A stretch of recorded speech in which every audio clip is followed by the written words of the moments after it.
Bom, boa noite a todos, né? Meu nome é Cláudia Montalvão, eu sou do Laboratório de Ergonomia, Ergodesign e Usabilidade de Interface, junto com a professora Manuela, né? A gente organizou esse meetup e eu vou falar rapidamente para vocês sobre essa proposta, né? Sobre aqui os nossos convidados, que também vão ser apresentados, e aí eu vou fazer aqui rapidamente, né?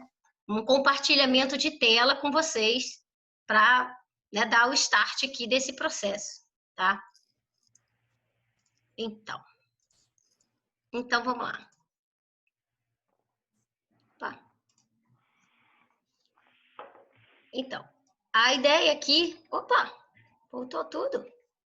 A ideia, né, do nosso meetup hoje, né, é falar um pouco, tratar um pouco da Lei Geral de Proteção de Dados, né, e desses impactos que a gente espera para os designers, desenvolvedores e para os usuários, nós todos, né? Designers também são usuários. E aí, esse meetup, na verdade, ele é... gente, fica aqui aparecendo...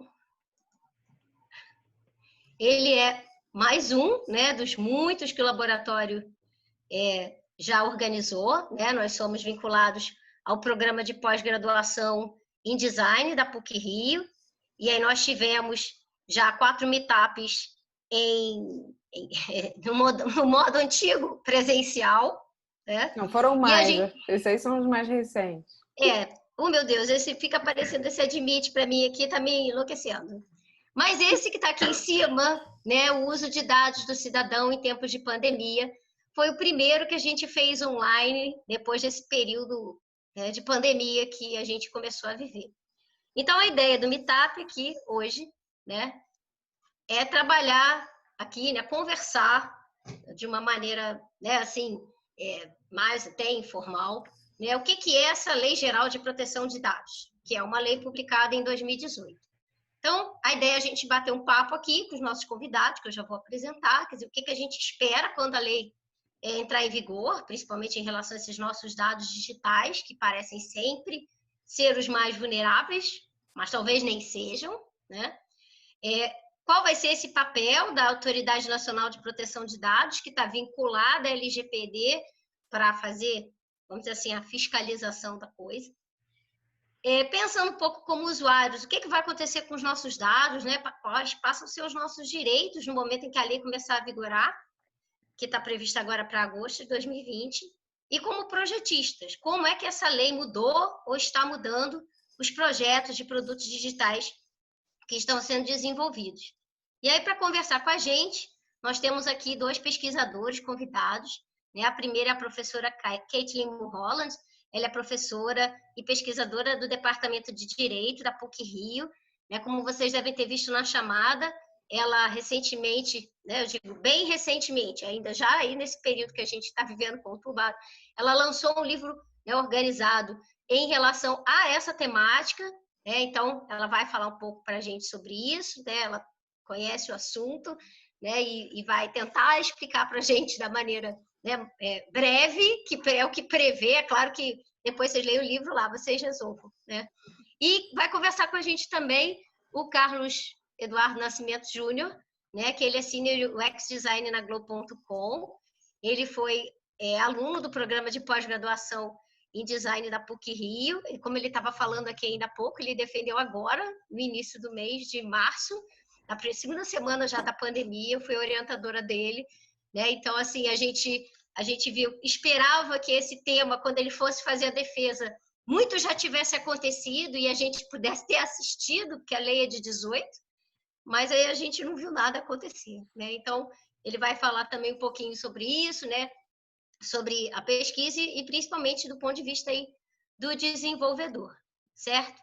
Como mediadoras, temos nós duas, eu, que já estava falando aqui antes, quando vocês estavam chegando, Cláudia Montalvão, e a professora Manuela Quaresma, que também está com a câmera aí aberta, também pesquisadora do PPG Design, né? Nós vamos mediar aqui as falas, né? A gente pede a todos que mantenham os microfones desligados, por favor, porque como a gente comentou, esse é um horário, né, da chegada, da saída das pessoas em casa, e acaba que o ruído aí pode desconcentrar, principalmente as pessoas que estão falando, mas fiquem à vontade para abrirem suas câmeras, certo? Eu peço que encham o chat de mensagens, mas a gente só vai responder no final. A gente, eu digo eles, tá certo? Eles vão responder no final. A Manuela vai ser a mediadora, né, olhando ali as perguntas do chat, assim como eu, e a gente vai tentar, claro, né, às vezes as perguntas se repetem, agrupar as perguntas e tal, tentar trazer, né, um pouco dessas respostas que vocês vão colocar. Muitas vezes a gente vê também no chat o pessoal fica conversando entre elas, né? Então, também fiquem à vontade, né? Eu acho que o espaço é para isso também, né? Mas a gente tem aqui, né, duas pessoas que estão trabalhando com o assunto, né? E tem perspectivas, né? Assim, atuações bem distintas. E eu acho que é uma grande oportunidade da gente falar sobre esta lei, né, que está sendo tão esperada, certo? Então, eu vou passar a palavra então primeiro para a professora Caitlin, né, para falar um pouco sobre a lei, né, porque a gente fica aqui cheio de intimidade, LGPD é como se a gente toda hora soubesse, né, se todo mundo soubesse o que é isso, né, a gente sabe que tem uma lei por aí que fala de proteção de dados, mas não necessariamente a gente sabe direito o que é isso. Então, a gente vai contar aí com a expertise da professora Caitlin para falar um pouquinho, quando ela estiver aí terminando, que eu vou ficar de olho também no relógio, são uns 15, 20 minutinhos, e depois o Carlos também. Vamos lá. Obrigada pela participação dos dois. Obrigada, Cláudia, pelo convite. Obrigada, Manuela, também por mediar o nosso papo. Vai ser um prazer participar com o Carlos dessa conversa. E eu também sou britânica, né? Como meu nome já anuncia, eu sou britânica, eu vou cumprir os 20 minutos à risca. E claro, né, eu estou considerando que a gente está conversando com um público que é bastante heterogêneo e que não necessariamente é um público que conheça ou tenha profundidade no direito, na área jurídica, em processo legislativo, enfim.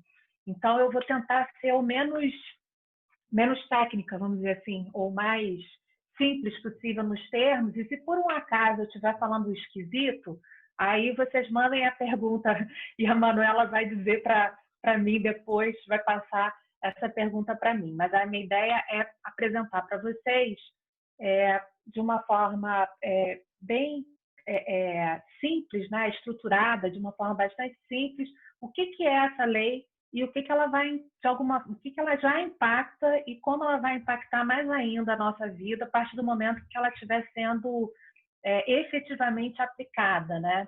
Então, eu tenho, como a Cláudia já mencionou, acabou de sair nesse mês uma publicação que é organizada por mim, que se chama a LGPD e o Novo Marco Normativo no Brasil, que eu vou mostrar porque vocês são designers, a capa é muito linda, gente. Dá vontade de ler só por causa da capa.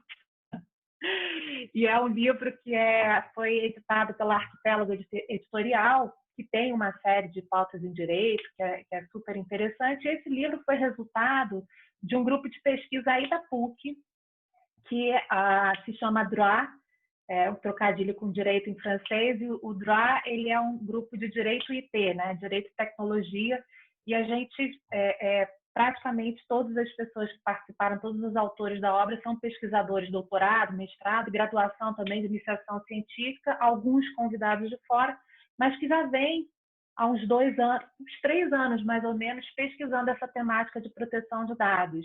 Então, é um livro que não é super técnico também, é um livro que é bastante palatável para todo mundo, enfim, não tem termos muito difíceis, então é um livro interessante, até estruturalmente ficou interessante.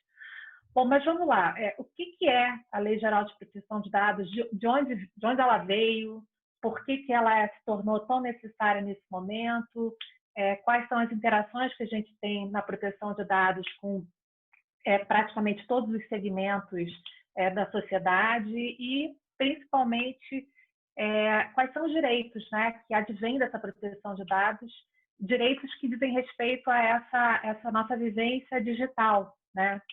e que impacta a nossa vida coletivamente, né? A gente está aqui conversando e o Zoom, a gente tem ali um finalzinho de criptografia, né? Então a gente está considerando, já dei meu consentimento para a Cláudia e para a Manuela gravarem essa reunião, então tenho um consentimento para que elas utilizem os dados da minha voz e da minha imagem, com a finalidade da exposição acadêmica de uma palestra para fins de pesquisa, né? Então, é para isso que servem os meus dados. Se por um acaso a Cláudia e a Manuela pegarem essa minha imagem e essa minha fala e começarem a fazer memes, a gente vai ter aí um desvirtuamento do uso de dados.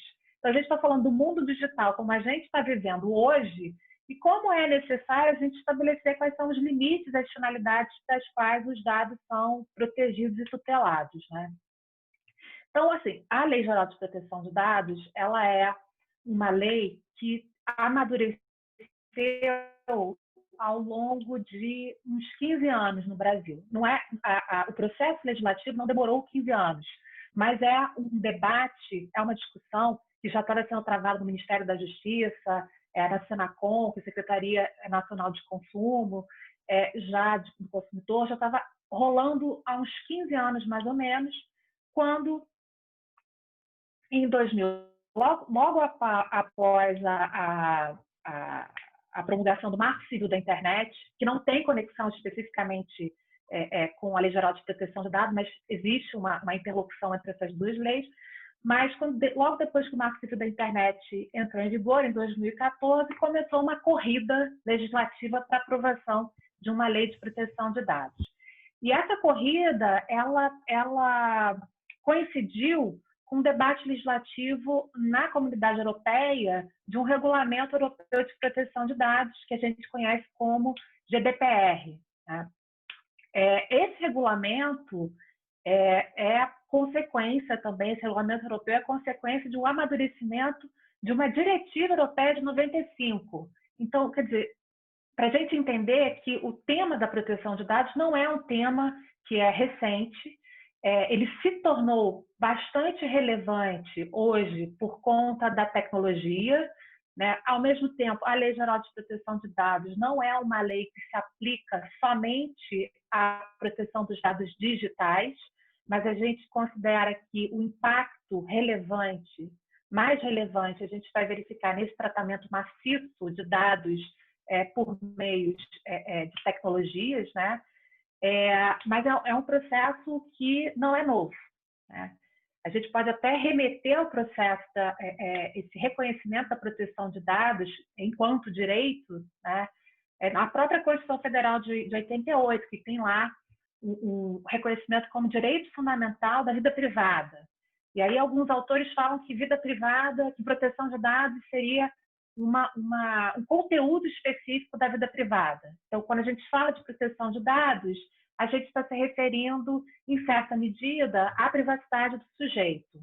Eu protejo o dado da pessoa, esse dado pessoal, ele tem um conteúdo que se liga à própria identidade daquela pessoa e, de certa forma, protege a identidade no sentido de privacidade mesmo, né? Então, o interessante, né, quer dizer, esse debate vem, como eu falei, já há bastante tempo, mas o interessante é verificar que tanto a Constituição Federal, quanto o Marco Civil da Internet, quanto a Lei Geral de Proteção de Dados, são normas, são leis que tratam trabalham com a ideia de princípios, né? E a Lei Geral de Proteção de Dados, ela é uma lei que a gente chama de principiológica. Ela tem lá um artigo, que é o artigo 6º, que traz uma enumeração de princípios que vão fundamentar essa proteção de dados. Dentre os princípios, eu considero o mais relevante o princípio da finalidade. Significa o seguinte: você vai consentir, né, o titular do dado vai consentir com o uso de dados para uma determinada finalidade. O exemplo que eu dei agora, que acabei de dar de brincadeira, né, é um exemplo da finalidade. Então, esse consentimento que é dado, ele deve ser concedido para que seja alcançada uma determinada finalidade pelo sujeito que vai tratar esses dados, que a gente chama de agente de tratamento, né?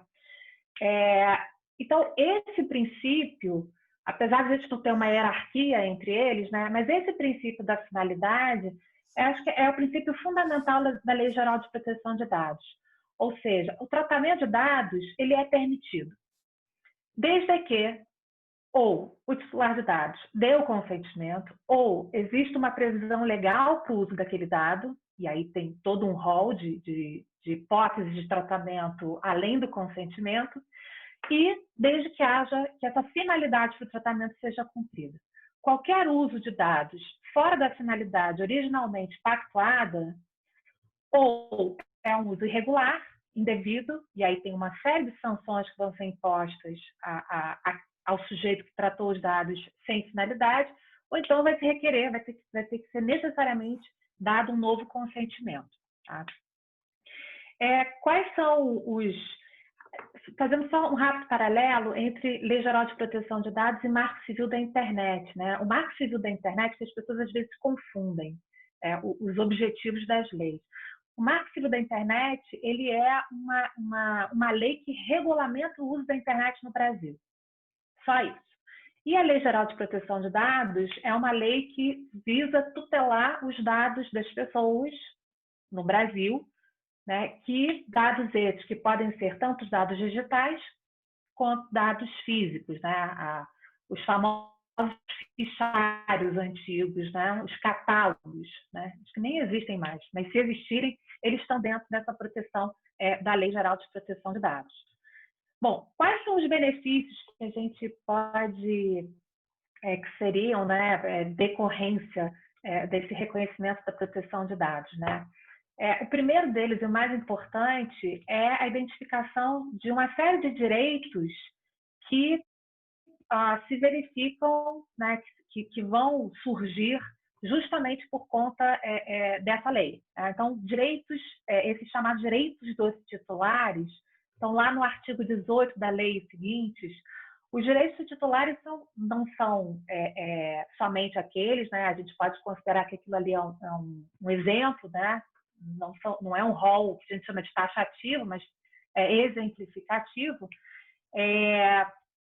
que traz lá a forma através da qual o agente de tratamento vai ter que cuidar no que diz respeito ao tratamento de dados. Então, os direitos dos titulares vão desde direitos de acesso aos dados, ou seja, de conhecer quais são os dados que são utilizados por um operador, por exemplo, uma plataforma digital.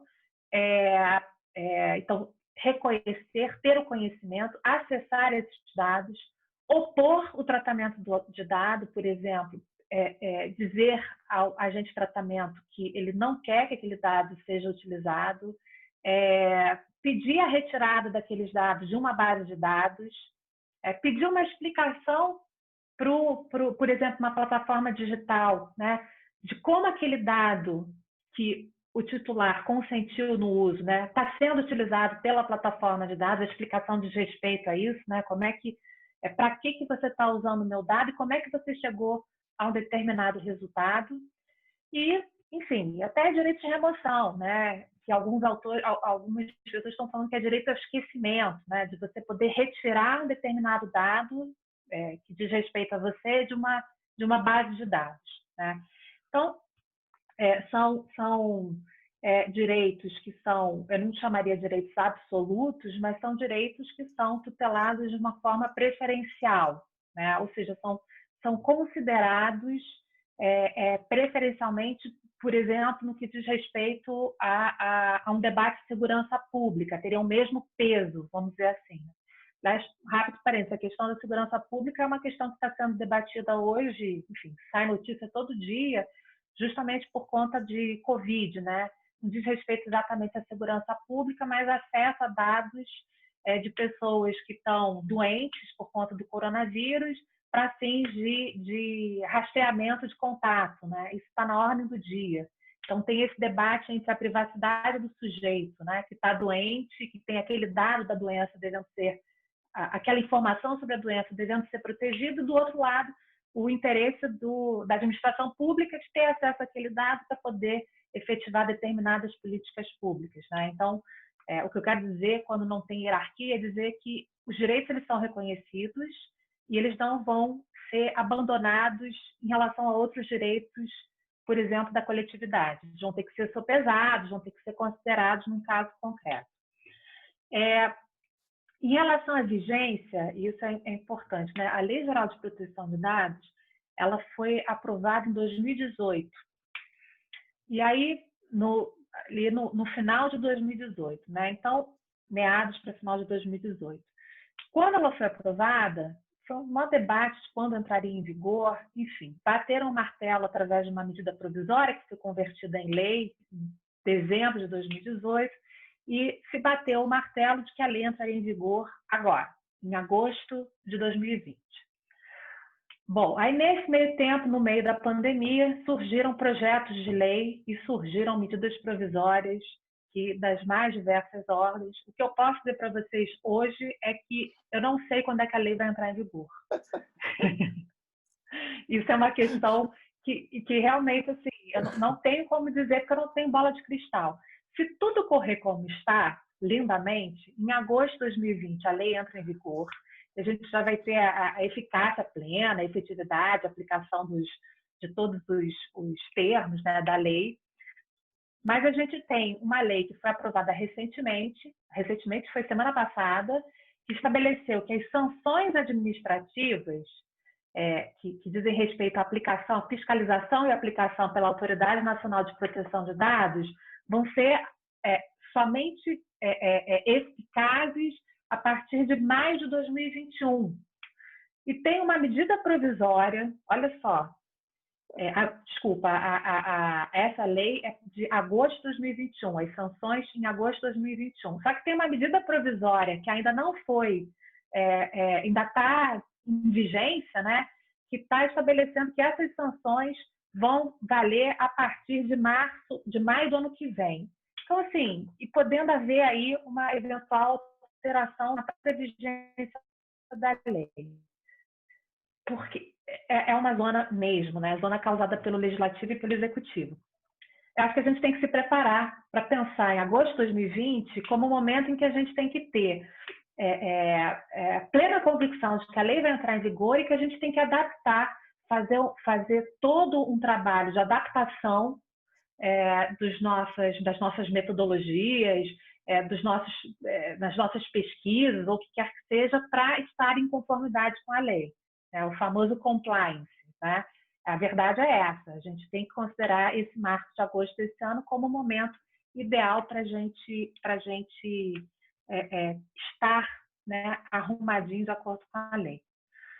Só que a gente tem um último problema, eu não vou passar dos 20 minutos, que é a chamada Autoridade Nacional de Proteção de Dados, que a Cláudia mencionou no início, que é o seguinte: essa autoridade nacional é como se fosse, não é exatamente, mas é como se fosse uma agência reguladora, do estilo de Anatel, ANEEL, ANP, mas ela tem uma característica interessante, ruim nesse caso específico, que é a vinculação à Casa Civil da Presidência da República, né? E é o fato de que é uma agência, muito entre aspas, né? É um órgão de regulação de proteção de dados no país que está formado desde 2018, então está funcionando desde 2018, mas não tem nem um conselho diretor, nem um conselho consultivo, que são os dois órgãos de fiscalização da proteção de dados no país. Então, o que eu quero dizer para vocês é que, ainda que vocês não estejam em conformidade com a lei, o que vai acontecer é que não temos uma Autoridade Nacional de Proteção de Dados para fiscalizar essa conformidade, estabelecer critérios para a proteção desses direitos, inclusive estabelecer sanções e aplicar essas sanções. Então, a gente tem aí à frente um árduo caminho, inclusive no que diz respeito à tutela desses direitos, né, dos titulares de dados, porque a gente pode estar muito bem diante de uma lei que existe, está em vigor, mas não funciona porque você não tem os meios de coerção, os meios legítimos, né, para fazer essa lei funcionar. Então, faltando 1 minuto e 58 segundos, eu termino por aqui, Cláudia, e agradecendo mais uma vez o convite. Isso, obviamente, é uma pincelada, né, do que a gente pode falar sobre o tema, mas é sempre um prazer essa interlocução, essa possibilidade de conversar com outras áreas. Afinal de contas, o direito, né, pega todo mundo. Obrigada, Cláudia. Obrigada, Eu que Manuela. agradeço, Caitlin, não só pela pontualidade britânica, né, na hora de falar, mas principalmente assim por esclarecer, né? Eu acho que você tocou em várias questões que foram importantes, né? Que você entender que o marco civil da internet ele não é essa lei, né? A questão da autoridade nacional, entre aspas, agência, né? E esses conflitos que foram sendo criados também depois da lei já em vigor, né? Desculpa, da lei já editada, até que ela entre em vigor essa quantidade de papéis aí que você falou, né? Então, eu acho que a gente vai ter um debate bastante interessante, né? O chat ali já começou a juntar umas perguntas, então a ideia, né, que o Carlos fale um pouquinho, né, como é que ele tem vivido essa LGPD no projeto de interfaces, né? E aí depois a gente vai respondendo as perguntas, né, com os dois respondendo, para a gente tentar, né, assim, discutir um pouquinho mais, né, sobre o que vocês tiverem falado. Carlos, a palavra é toda sua. Tá. Vou tentar ser britânico sem ser britânico. Bom, eu fiz umas anotações aqui porque eu não sabia o quanto a gente ia ter de entendimento de LGPD, porque eu acho que é a parte mais complexa disso tudo, na verdade. Bom, eu fiz a minha dissertação, defendi agora a minha dissertação. A minha dissertação de mestrado ela foi focada no entendimento mesmo de como os usuários e como os projetistas, e ali quando eu estou falando projetistas, deixa eu dar um passo para trás, né? Peraí. Quando a gente está falando de lei de privacidade de dados, a gente está falando do mundo online e do mundo offline também. A gente está falando de dados de uma maneira bem geral. Eu trabalho com design digital. Eu sou UX designer, trabalho um bom tempo com design digital. Sou formado em desenho industrial com habilitação em comunicação visual. Segui meus estudos e fui fazer o mestrado dentro do design. A Cláudia foi minha orientadora. E aí eu tenho uma filha de 2 anos e meio. E aí eu pensava, né, trabalhando com digital, digital é dinheiro, no digital é dado cada vez mais. E aí eu fiquei pensando, porra, que mundo que essa minha filha vai viver, né, cara? Que doideira.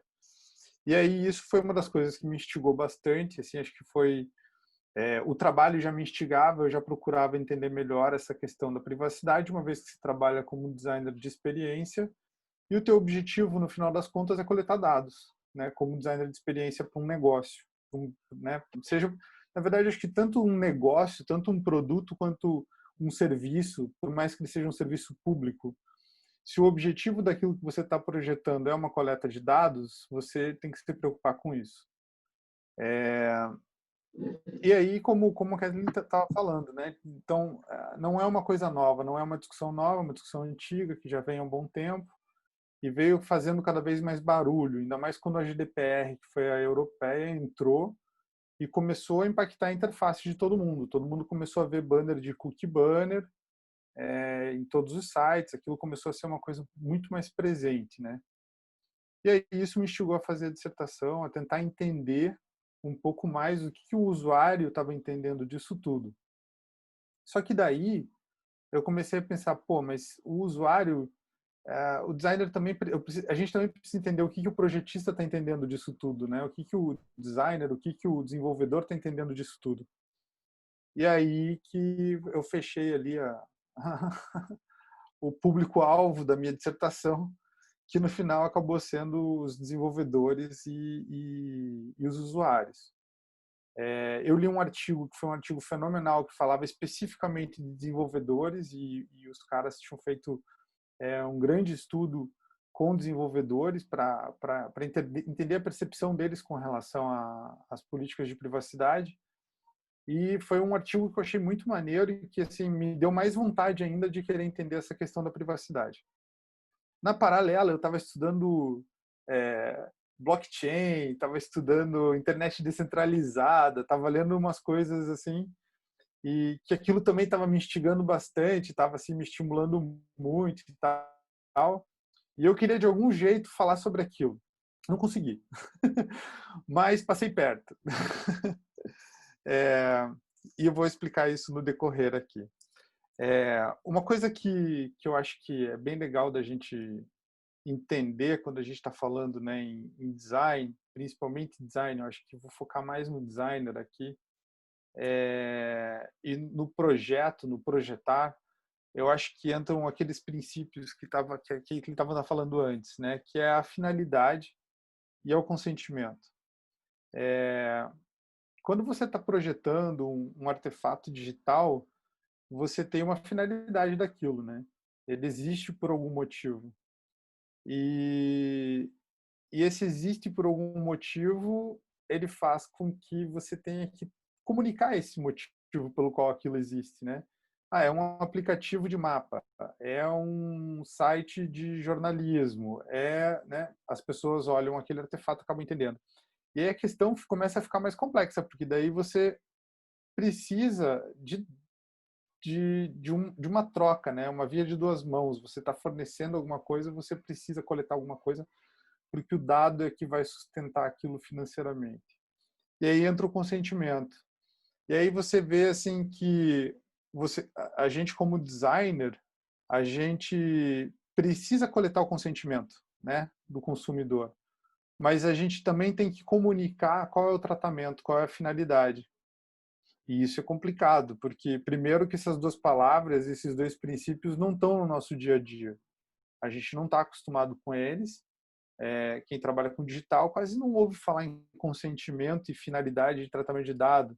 Se ouve falar em algoritmo, se ouve falar em sistema de recomendação, você ouve falar em input de campo, cookie, né, que são trackers e tal, mas a gente não tem muito claro essa coisa na cabeça. Isso não está no nosso sangue, no nosso dia a dia. Então, essa compreensão do jurídico, do juridiquês, né, do que é privado, do que é público, do que é tratamento de dado, o que é o dado, isso para a gente já é um pouco mais complicado assim, de entender. E aí, quando você entra com a obrigatoriedade daquilo, fica mais complicado ainda, porque daí você tem um tempo que você tem que entender e muito rápido. Bom, quando eu comecei, eu fiz várias sessões mais na minha dissertação, né? Eu fiz algumas sessões de dinâmica com grupos, né? Principalmente grupos de desenvolvedores e grupos de designer, e fiz algumas entrevistas também. Aliás, fiz 2 entrevistas, na verdade, foram mais exploratórias. E fiz um questionário bem grande. O questionário foi legal. O questionário deu bem grande. Deu cento e poucas, não me lembro agora, 120, 130 respostas. E com aquilo ali eu consegui entender que ninguém estava entendendo nada, né? E como a Caitlin estava falando antes, essa confusão que está nessa aprovação da lei só piora esse cenário todo, né? Fica mais difícil ainda de se entender o que precisa projetar, o que é isso, qual é a função do designer, o que o designer tem que fazer com isso, com aquilo. E no final os princípios acabam sendo sempre o basilar, aquilo que eu como designer entendo como sendo a base do que eu preciso entender para conseguir projetar alguma coisa em cima daquilo. Não existe na lei uma coisa que fale, você precisa ter um cookie banner, né? Você precisa ter a deleção dos dados do usuário, você precisa ter a edição dos dados do usuário. Não diz quais são as tarefas que o usuário tem que cumprir. A lei fala, os dados são do consumidor, são de quem cedeu os dados. A pessoa tem que saber qual é o tratamento, qual é a finalidade daqueles dados, que os dados estão sendo coletados. Então, você precisa ter um cookie banner. Esse entendimento, esse depara da coisa é muito difícil.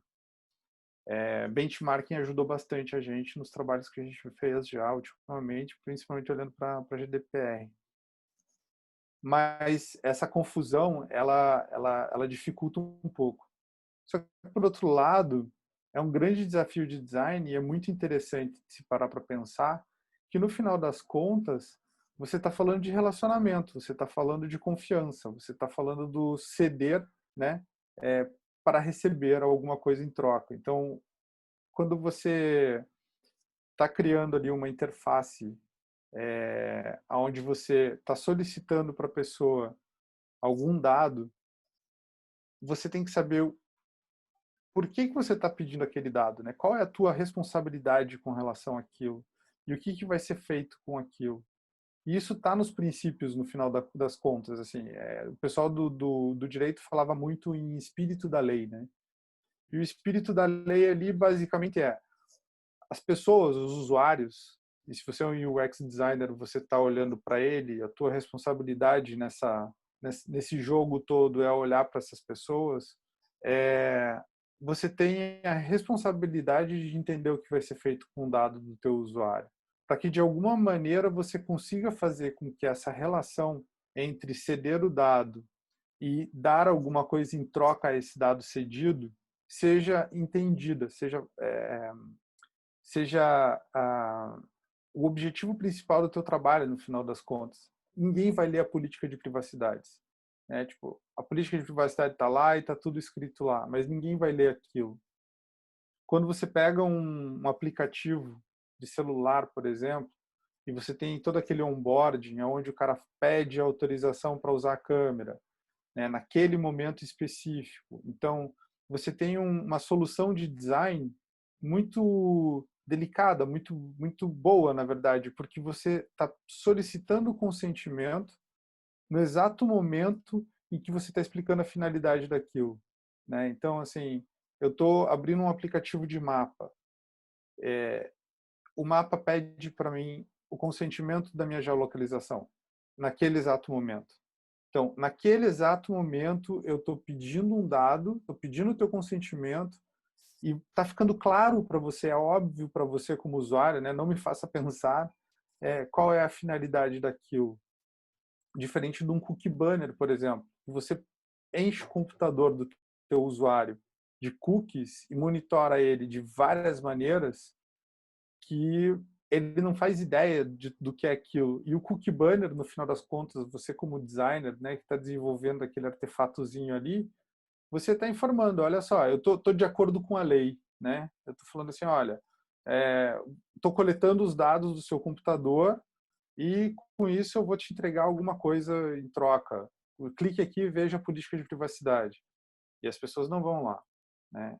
Você vai estar compliance, você vai estar de acordo com a lei, você está comunicando aquilo. Mas será que você como designer, será que o teu desafio não é muito maior do que esse?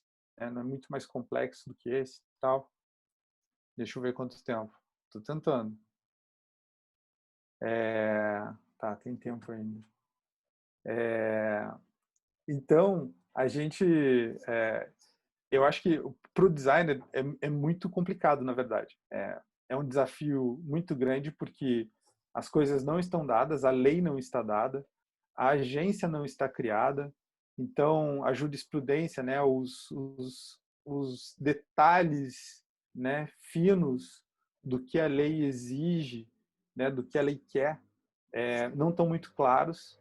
Então a lei fala que o usuário é dono dos dados e ele precisa ter acesso a esses dados. Quando você está falando que você está dando acesso aos dados, quais são esses dados? Qual página ele visitou? Quais foram as buscas que ele fez? O nome dele, né? Esses tempos atrás a gente estava numa grande discussão sobre gênero e sexo.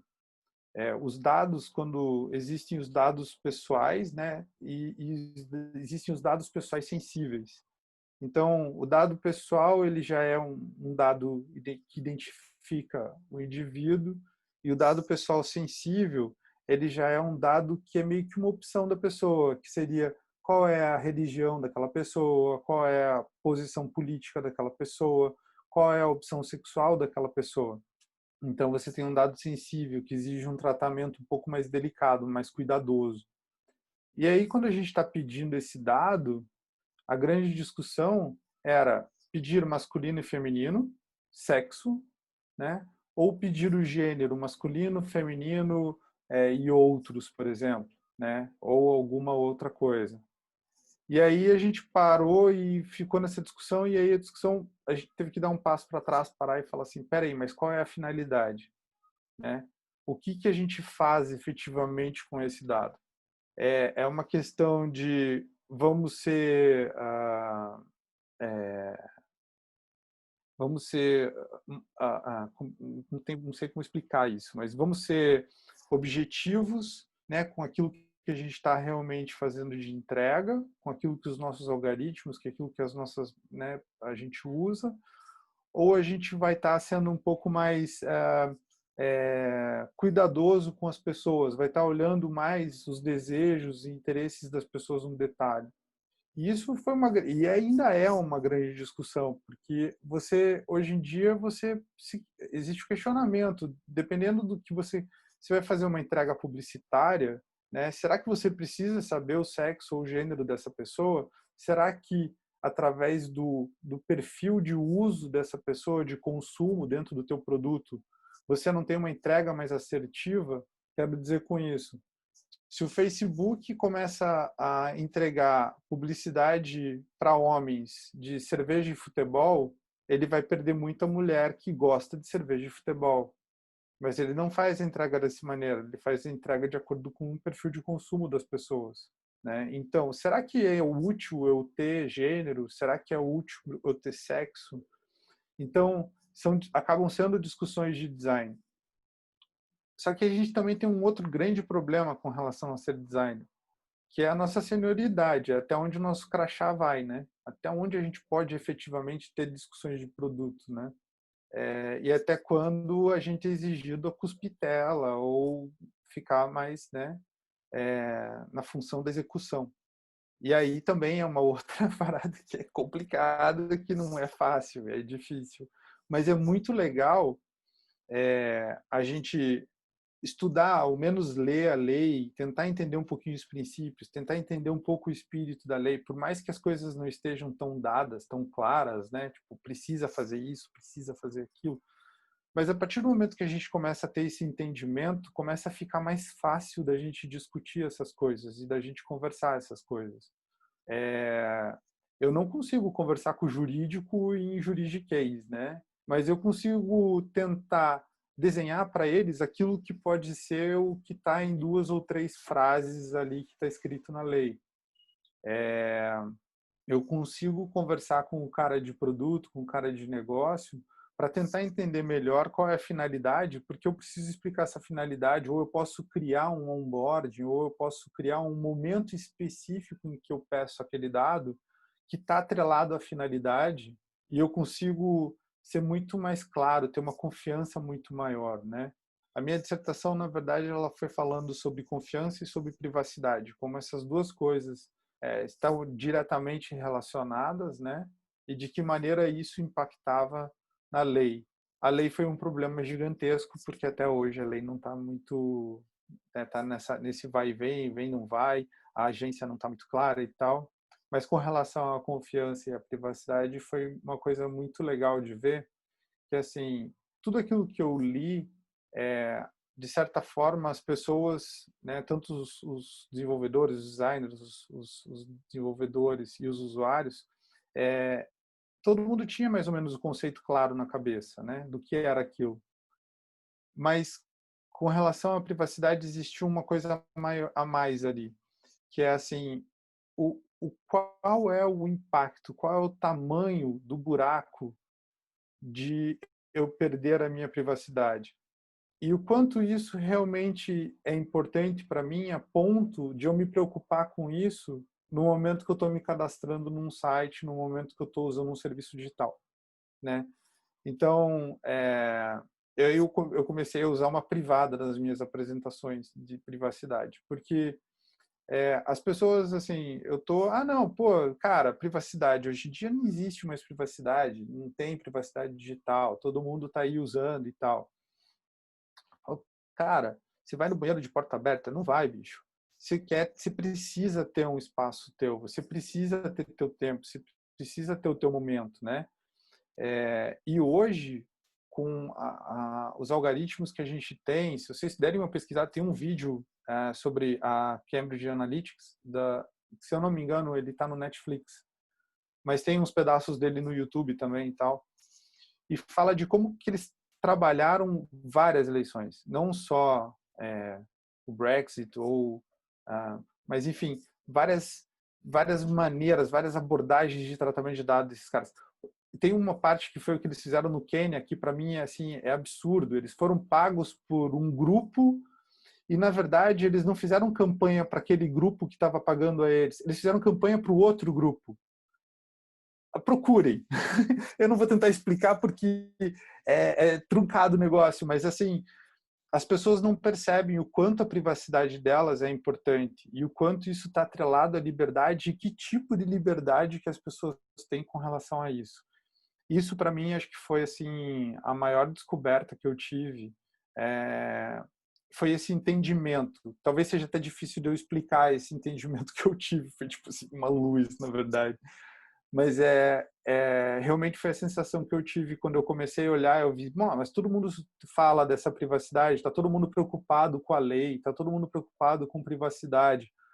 Mas o quanto não ter privacidade é maligno, né? É ruim. Né? Será que as pessoas têm essa noção? Será que a gente tem esse entendimento?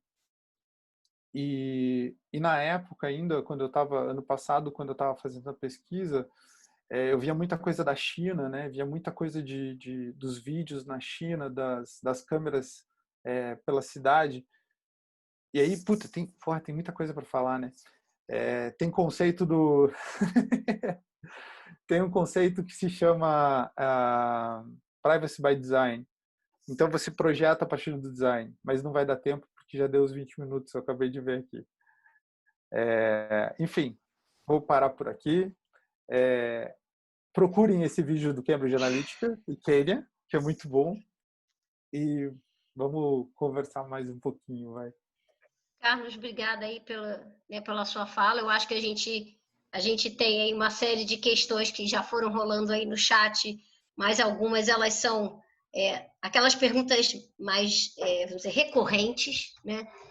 Que você comentou e a Kate falou assim também, mas em relação aos apps, aos softwares que nós usamos no dia a dia, né? Cada um é feito em um país, cada um vem lá com a sua legislação e muitas vezes a impressão que a gente tem é que eles não se dão nem ao trabalho de traduzir direito, né? Porque as expressões que aparecem no termo traduzido aparecem do Google, né? E a gente sabe também que a maioria das pessoas não quer nem ler, não quer saber, né? Quando muito negócio força você a fazer um scroll e para você concordar, né? Para, entre aspas, garantir que você leu, né? Então, uma das... Alguém falou que o Rappi, a metade está em espanhol. Então, uma das coisas que o pessoal perguntou aqui foi justamente em relação a isso, né? Assim, essa lei, ela de alguma maneira, ela vai regular o uso dos dados dos brasileiros que estão usando esses aplicativos, que estão em outro país, apesar de estar só com uma traduçãozinha fake para português. O que você me diz, Kate? O microfone está fechado, Kate. Pronto, abri aqui. Foi até bom estar fechado, porque já entrou 3 crianças aqui agora. Pedindo comida. Mandei abrir o pote de biscoito. Então, a Lei Geral de Proteção de Dados, ela se aplica no território brasileiro para cidadãos brasileiros ou estrangeiros que se encontram em território brasileiro. Mas o GDPR, o Regulamento Europeu, se aplica a quem está no território da Comunidade Europeia e se aplica àquelas pessoas que, ainda que não estejam na Comunidade Europeia, que estejam em países fora da Comunidade Europeia, sejam sujeitos de tratamento de dados na Europa. Então, sim, do que diz respeito, ou seja, acaba que vira uma grande bagunça e, enfim, uma teia de legislação que eventualmente vai estar aplicada. Ao mesmo lado, quer dizer, do outro lado, a China não tem regulação. E os Estados Unidos também não. Não existe uma regulação genérica nos Estados Unidos. Existem leis esparsas. Tem a regulação da privacidade das crianças, tem a regulação financeira, de privacidade financeiras, a questão do consumidor também, mas não existe uma lei geral nos Estados Unidos. Nesse sentido, a China e os Estados Unidos estão juntinhos, né? Assim, na falta de uma transparência no que diz respeito à proteção dos dados. Então, a lei geral se aplica aos brasileiros no território brasileiro. Qual é a efetividade, né, dessa lei? Depende realmente da constituição de uma autoridade nacional independente, forte, que tem autonomia, não só autonomia do ponto de vista administrativo, mas também econômica, que tem a verba própria para poder funcionar sem ter dependência de outros institutos, né, outros órgãos da administração pública. Então, não sei se eu respondi a sua pergunta, mas a aplicação é essa. Tipo, aplica no território nacional. Mas ela é diferente, então, da europeia, né? Que a europeia, assim, qualquer dado que é tratado na Europa, ele tá dentro da lei, né? Então, se ele pega um dado do brasileiro, o sistema, ele é europeu, ele pega um dado do brasileiro, ele está... Exatamente. Mas a mesma coisa ao contrário, isso não vai acontecer. Se eu tenho uma empresa brasileira usando dado europeu, ele pode usar aquele dado, bom, europeu não, mas americano. Sim. Né? Em tese você pode usar. A gente vai ter um problema sério aí, que a gente já está sendo estudado, que é o que a gente chama de direito internacional privado, né? Para entender exatamente quais são as normas que vão ser aplicadas no caso concreto. Porque se eu sou cidadã europeia no Brasil, o GDPR se aplica a mim. Então, assim, as possibilidades são inúmeras. E os problemas jurídicos vão ser gigantes também. Mas uma coisa... outra coisa. Desculpa. Não, eu ia falar que, porque talvez porque tem a ver com o assunto, quer dizer, algumas perguntas que estavam aqui no chat, elas fazem justamente menção à questão da autoridade nacional, quer dizer, a GDPR, LGPD, ela tem, vamos dizer assim, ela veio depois da GDPR, tá? À luz da GDPR, de alguma maneira alinhada, né? Mas lá eles têm essa autoridade nacional, que aqui parece pra gente que vai ser um gargalo, mas eles têm isso lá? Tem. Eles têm uma autoridade europeia, e eles têm, em cada país da comunidade europeia, existe uma autoridade nacional, todos, sem exceção. Então, você tem uma autoridade centralizadora que vai estabelecer padrões exigíveis, né, dos países, dos agentes de tratamento da comunidade europeia, e cada país vai, de acordo com as suas questões locais, vai regular, vai ter uma autoridade específica. Então, você tem a supranacional e você tem as nacionais. E funciona maravilhosamente bem. A Autoridade Nacional da Grã-Bretanha, que é a ICO, né, assim, é o exemplo do que a gente deveria ter no Brasil para a Autoridade Nacional de Proteção de Dados. Eles são muito, muito, muito eficientes. Deixa eu te perguntar uma coisa que talvez Caitlin e Carlos podem responder, que você estava explicando que a lei, eu como empresa que vou coletar o dado, eu preciso dizer para o meu usuário como é que esse dado foi usado, como é que ele foi tratado e como é que me deu uma resposta como essa. Aí eu lembrei dos sistemas de recomendação, do tipo Netflix, que fica lá me apresentando filmes que eu possivelmente gostaria de assistir, e ele usa um sistema de machine learning, né, de aprendizado de máquina, que muitas vezes o próprio programador, já conversei com vários deles, né, que mexe com inteligência artificial, ele cria o algoritmo, mas ele não sabe o que o algoritmo fez para poder chegar àquela conclusão daquela recomendação.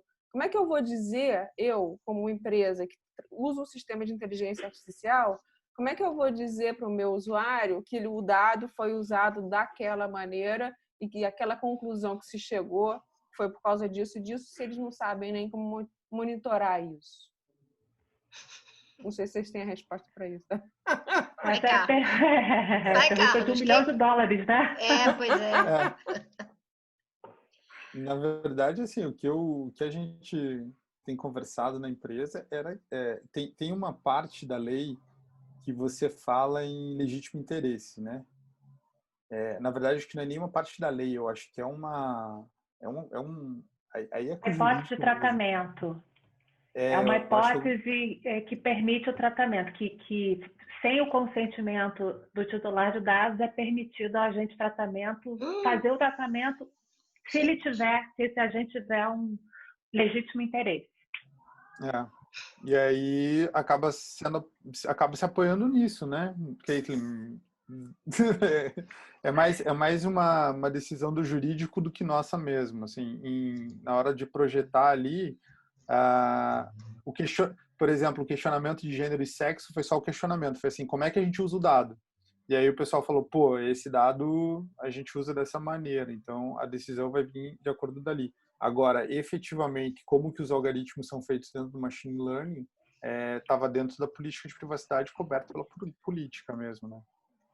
Sim, mas então eu não consigo cumprir a Então, lei que diz que eu tenho que dizer como o dado vai ser tratado. Isso. É complicado. A minha outra área de pesquisa é de inteligência artificial. Eu tenho um livro também organizado sobre inteligência artificial e direito. É um livro que trata desde ética até responsabilidade. A gente começa falando de ética, regulação e responsabilidade. Até aqui, depois eu mostro para vocês. Mostra sim. Mostrarei. Mas e um dos artigos escritos no livro que eu escrevi fala justamente sobre direito à explicação em sistemas de inteligência artificial que tem tomada de decisão autônoma, absolutamente autônoma. Então, o programador, linha 1, pensou num programa, pensou nos dados Netflix, né? Pensou nos dados que vão ser originalmente inseridos nessa base de dados e jogou uma fórmula matemática algorítmica para que ela se gerisse, né?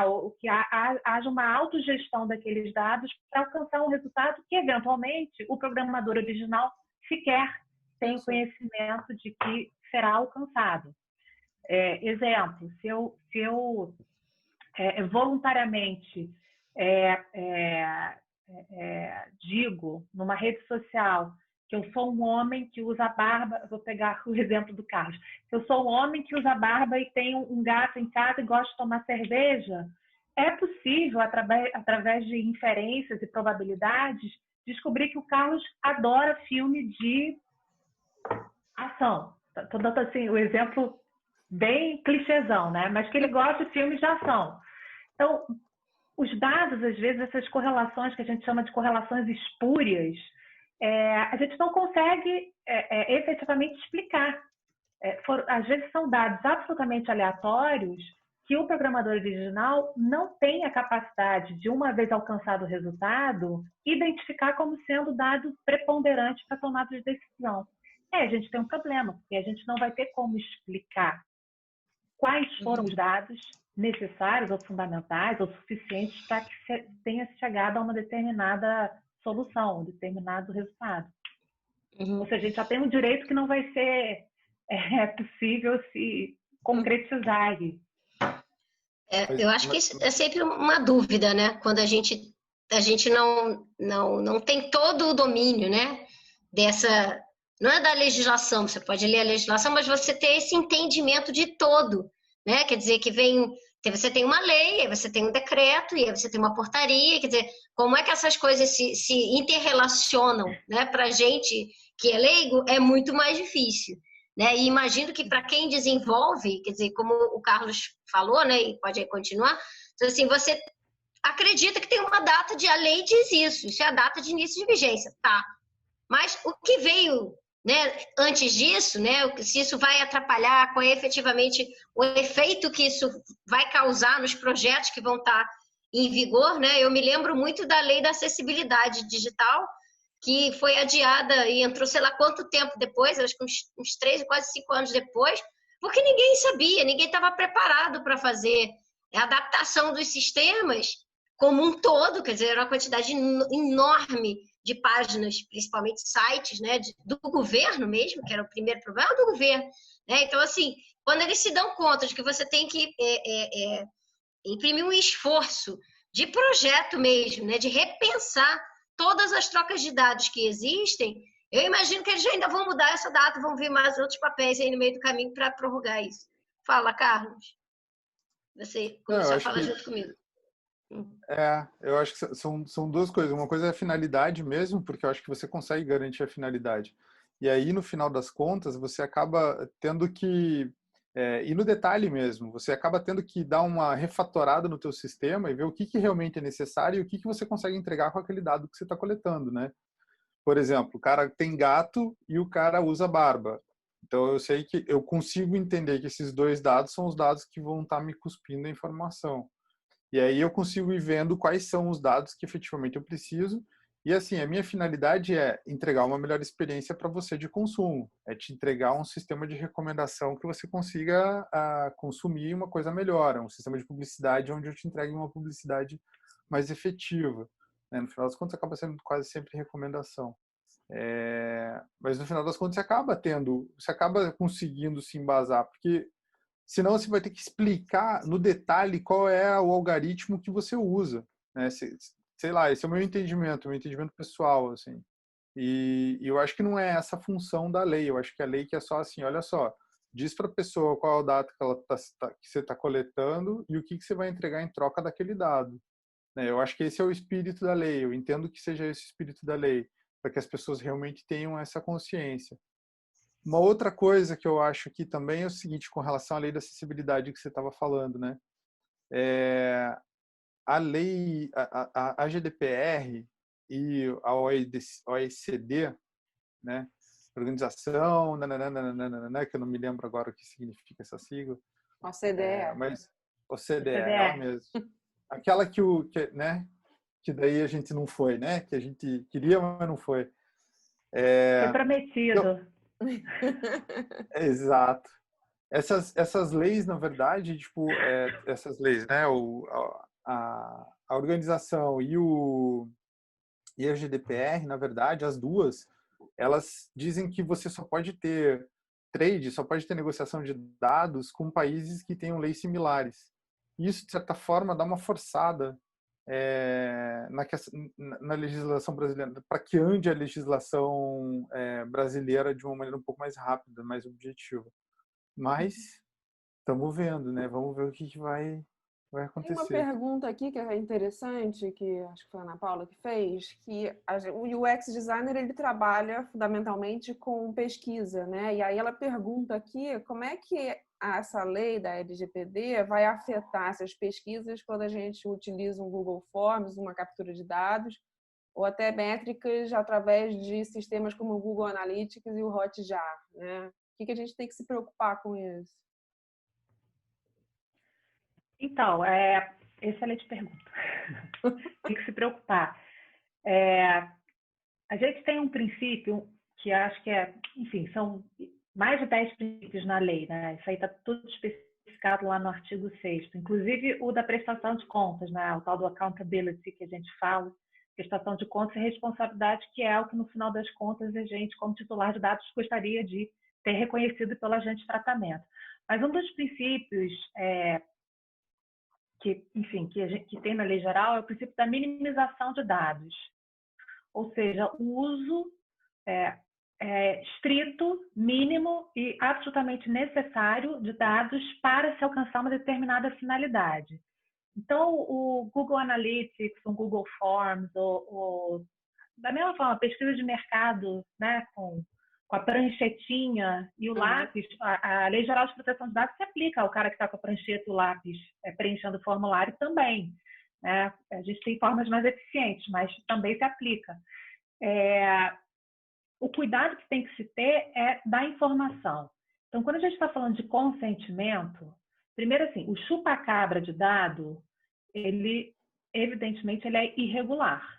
Né? Ele só seria regular se houver, o Carlos falou do legítimo interesse, mas esse legítimo interesse não é um legítimo interesse do éter, né? Não é, por exemplo, a questão da usabilidade, né?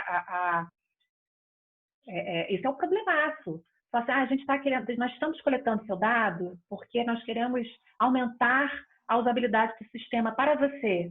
Isso não é justificativa para o legítimo interesse, do tratamento, né, sem o consentimento. Você tem que ter um consentimento. E esse consentimento ele tem que ser um consentimento que é informado. Então, o sujeito que está, o chupacabra, se não tiver o consentimento esclarecido, né, ou seja, a indicação da finalidade e de quais dados vão ser utilizados, ele não pode ser, a gente está diante de um irregular. Agora, um Google Forms ou umas formas em que é possível você ter um consentimento do sujeito que está tendo o dado utilizado, isso tem que ficar bastante claro. É o que a gente, é o termo, é a política de privacidade mesmo. Tem que ficar muito claro para o sujeito que ele está preenchendo, por exemplo, um formulário com um opt-in. Ele está entrando conscientemente, consentindo, doando aqueles dados para uma determinada finalidade. E aí eu não sei como é que funcionaria o que a gente chama de privacy by design, mas eu não acho de todo impossível a gente pensar em sistemas de consentimento, de termos de uso, de políticas de privacidade que sejam reduzidas ao mínimo e que façam com que o sujeito realmente pare 2 segundos para entender o que significa você aceitar aquela determinada, enfim, baixar um determinado aplicativo. Mas o que a gente faz, por exemplo? O Face App agora ressurgiu das trevas, né? O que você faz? Você quer ver como é que você é se você for homem, né? No meu caso. O que você faz? Você vai apertando ali, sim, ok. Você nem sabe o que você está fazendo, você está autorizando tudo. Bom, se a gente tivesse uma usabilidade, né, adequada do sistema, com consentimento que fosse dado de forma também adequada, a gente teria que, não é um scroll down, mas a gente teria que fazer com que o usuário compreendesse quais são as consequências da concessão daqueles dados. E eu acho que isso dá para fazer. Eu não sou designer, mas eu tenho certeza absoluta que dá para fazer. Então, tem até uma pergunta aqui que colocaram no chat, é como passar esses termos todos de consentimento, que tem 1000 itens, né? A privacidade é uma delas, de uma maneira mais fácil para quem vai ler ali rápido, né? Porque quando a gente está no aplicativo, vem no tutorial, sai da minha frente, né? Vamos lá, como passar isso da melhor forma? Eu vou dar uma sugestão. Né? A minha sugestão é que a gente, né, siga os princípios de linguagem clara, não só para o que a gente vai ler, o termo de consentimento, como para a lei.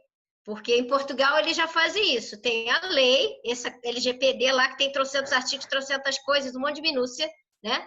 Mas você cidadão leigo, tem um resumo para você dizendo o que é aquela lei, do que ela está falando. E se a gente não começar a fazer uma coisa assim, o usuário vai continuar pipocando. Agora, a não ser que a autoridade nacional também fiscalize, porque muitas vezes você não consegue nem instalar o aplicativo, por exemplo, se você não der ok em tudo. Eu várias vezes disse assim, vou usar os seus contatos. Não, para que você quer usar meus contatos?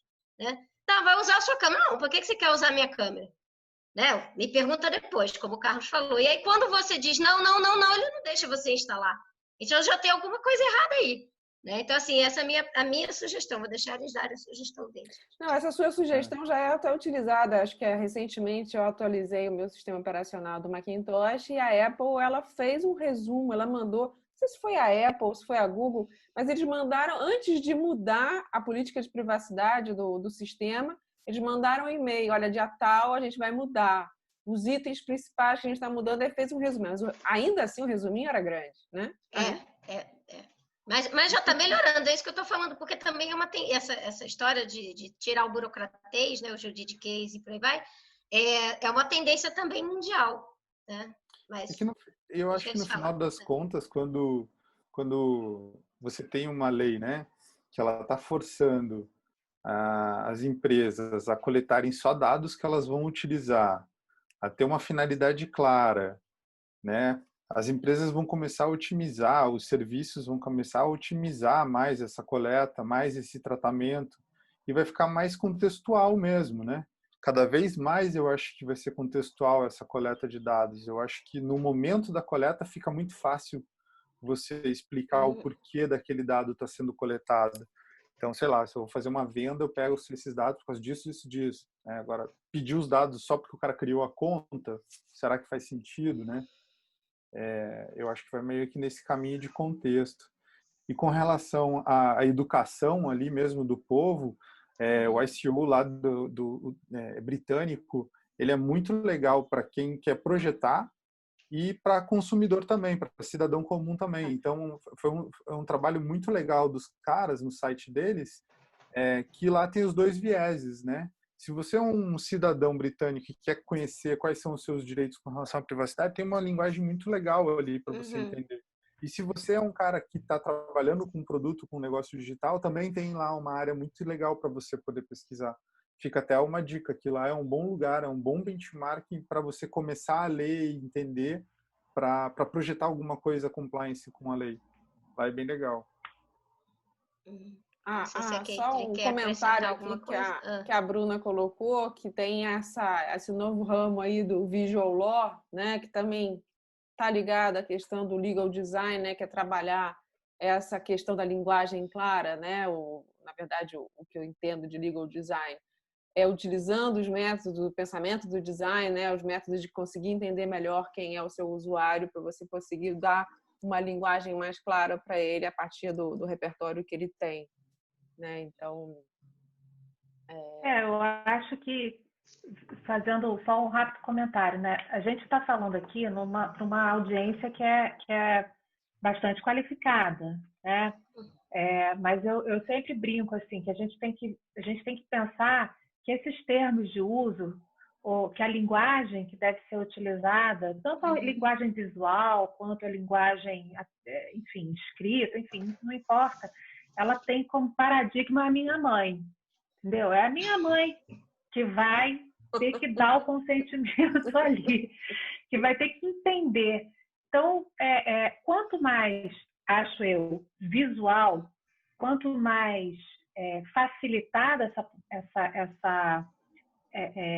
esse opt-in, né, a possibilidade de você optar por estar num lugar, e quanto mais específico for, eu acho que o Carlos está sendo otimista, né, de dizer que a gente vai chegar, que os agentes de tratamento vão chegar naquele dadinho ali específico, né, para aquele dado, só aquele dado que vai ser o suficiente para a gente te entregar um produto, um serviço. Acho que você está sendo otimista, mas de qualquer forma, a gente tem que pensar nessa opção de entrar num determinado, né, aplicativo, determinada plataforma, de uma forma que seja realmente visualizável. Quem faz isso? Por incrível que pareça, o Facebook faz isso. Mas é que ninguém lê mesmo, porque o Facebook faz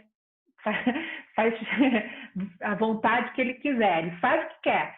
Mas se vocês tiverem uma curiosidade, que isso tinha que vir antes de você criar essa conta no Facebook, evidentemente, mas se vocês tiverem um interesse em pesquisar as políticas, os termos de uso, a política de privacidade do Facebook, é lindo, é tudo visual, coloridinho, letras grandes, palavras fáceis, e você entende, porque existe isso, você visualiza, você consegue enxergar os termos. Mas tem um probleminha de usabilidade aí, porque até você chegar nessa parte do Facebook é que é um problema, né? Porque ninguém manda no Facebook. Só por isso. Ninguém regula. Meu Deus do céu, a gente tá frito. Teve uma outra pergunta aqui que deixa eu ver, cadê? Me perdi, se essa lei brasileira, ela é igual à europeia, ou tem diferença, ou tem menos coisa, tem mais coisa, mais detalhes? Praticamente a mesma coisa. A diferença, a gente bebeu na fonte, sem dúvida. A diferença que eu vejo entre o GDPR e a Lei Geral de Proteção de Dados brasileira é que o GDPR tem páginas e mais páginas, antes de você chegar na lei, de considerandos. É o que a Cláudia falou de Portugal, da explicação. Então, e isso é sensacional, porque o que os legisladores fizeram foi dizer, olha só, esse artigo aqui, que a gente está falando, por exemplo, de direito à explicação, o que a gente está querendo dizer é isso. Então, tem toda uma explicação, uma interpretação do que se pretendeu com a lei. E isso a gente não tem, não tem na Lei Geral de Proteção de Dados, mas tem no meu livro. Então, eu botei já aqui no chat o link para o livro da inteligência artificial. Já botei aqui, o pessoal perguntou. Você já achou o livro da inteligência artificial? Achei. Felizmente você tem um sobrenome que não é comum na Amazon, né? Eu achei na revista dos tribunais, aí eu consegui botar já para o pessoal, mas se você depois quiser mostrar para a gente também, fica à vontade. Mas, assim, só para completar o que a Manuela falou, quer dizer assim, é claro que tem um monte de pergunta aqui, eu não sei nem se a gente vai conseguir ter tempo de responder todas. Mas tem uma pergunta aqui do Cid, né, que ele estava complementando uma pergunta que a Manuela tinha feito justamente sobre o machine learning e tal, que já é uma decorrência dessa ideia da inteligência artificial, né, que ele estava falando assim, se a gente começa a ter dados, começa a ter sistemas educacionais que coletam os dados do perfil cognitivo e até emocional dos estudantes, que na verdade é o que a gente entenderia como os dados sensíveis, como o Carlos falou. Isso na China, né? Não, aqui no Brasil já tem. Na China faz. Aqui também já tem. O problema é que na China é o do governo, e aqui os pais acham bacana e pagam para os filhos estudarem em escola que tem esse sistema. Aí é outro problema. Você dá um outro meetup, né? Mas, assim, a lei, ela trata dos dados sensíveis, né? Também, como o Carlos falou. Então, assim, de alguma maneira, se ele vai fazer o perfil do meu filho, que vai carregar para o resto da vida, né? Como você falou no início, esse estudante, em algum momento, vai ter direito à lei de esquecimento, como o pessoal fala, quer dizer, o nome não deve ser nem esse, né? Mas é o que todo mundo fala. Quer dizer, um sistema que vai rastrear o perfil cognitivo e emocional, inteligência artificial, dos alunos, dos estudantes. E assim, é surreal. Né? Mas a lei está, teoricamente, se o sistema está operando no Brasil, a escola está operando no Brasil, a família tem que consentir para coletar esses dados, né? E às vezes, também, assim... Desculpa. Mas ela também tem o direito de pedir para excluir. Que a lei também contempla isso. A exclusão total dos dados. Né? E aí tem um problema, porque não tem um tempo, né? A lei fala que a pessoa tem que pedir, pode excluir. Agora, eu ligar lá na escola e falar assim, quero que exclua meus dados, porra, de repente os caras vão excluir teus dados quando você sair no doutorado, né? Que não tem uma data clara na lei. A lei não é objetiva nesse sentido. Aí é complicado. Não, e às vezes é que nem a história que você vai dando ok nos termos, porque assim, ou você dá os seus dados ou você não participa do sistema. Né? Tem essa também. Se você tem uma criança numa escola, você não vai dar dados do seu filho, retire o seu filho da escola. Vai ser assim? Não pode. Não, porque assim, a gente está vivendo um momento assim, né? A gente tem o opt-out, na maioria das vezes na escola, né? E o opt-out, que não é o opt-in, né? Que é um problema de design. Ao meu ver, é só design. É você virar para o sujeito. Você consente ou você consente, se não quiser, você sai fora. Tem que ser justamente o contrário, né? O opt-out nas escolas é isso. Você recebe... já fomos interrompidos pelos meus filhos, mas você recebe um formulário e a escola te avisa que eles vão usar as imagens dos seus filhos nas redes sociais ou o que quer que seja. E se você não quiser, você tem que falar que não quer, expressamente. Uma carta do seu próprio punho, quer dizer, tudo para dificultar a vida do sujeito, né? O que é justamente o inverso do que a gente está querendo, né? A gente está buscando justamente a proteção da privacidade, dos dados, da liberdade do sujeito de ser quem ele quiser ser. E existem uma série de instrumentos que são colocados, obstáculos que são colocados no nosso caminho para impedir que a gente realize esses direitos da forma mais plena, né? Agora, esse sistema é utilizado pelo Facebook, independentemente da visualização da câmera, por like. Teve um estudo que foi levado a cabo pela Universidade de Stanford, tem no livro, eu relato esse estudo, que identificou que com tantas curtidas de determinados, e aí é uma questão também de aprendizado de máquina, né, de determinados posts e tal, você conseguia acertar com 89% de certeza a questão de orientação sexual. Então, você conseguia saber que a pessoa é homossexual, inclusive antes dela própria se reconhecer como tal, eventualmente. Então, isso não é filmado, mas são dados sensíveis, são dados que eventualmente podem gerar, né, discriminação. O dado sensível, ele não é somente, não deve ser considerado de uma forma estática, né? O dado que diz respeito a gênero, a raça, etnia, religião, não é só isso. Às vezes, os dados eles não estão categorizados dessa maneira, mas o tratamento que é dado a esses dados pode gerar, a outros dados, pode gerar uma discriminação. Então, por exemplo, endereço.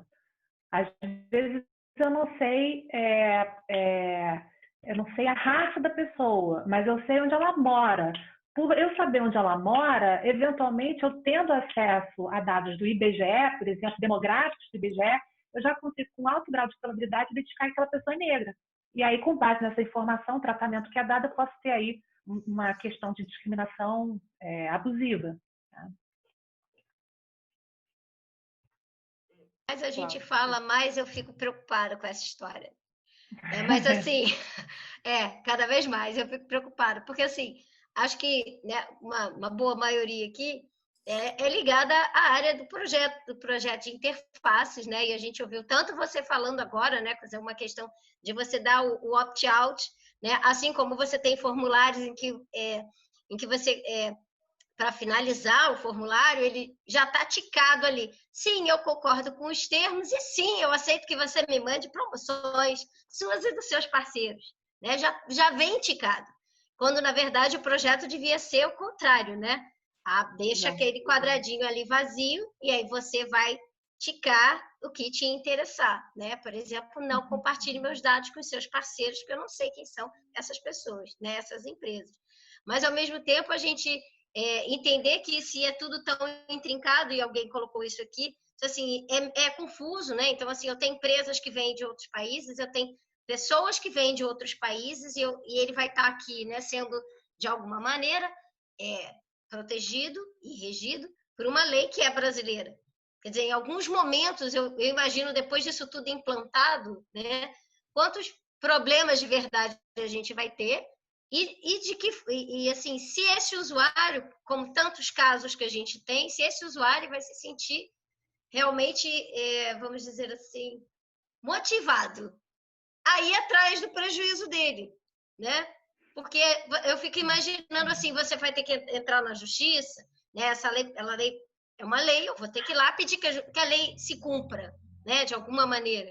Então, se a gente vê tantas coisas menores, né? Como, por exemplo, briga com operadoras de telefonia, né? Que é a campeã agora do ranking da pandemia por conta da história da internet. Então, assim, se você quiser realmente brigar com a operadora, você vai para a justiça, né? Você vai lá, né, para a Defensoria Pública ou, né, tem lá um constituinte advogado, e não é simples, né?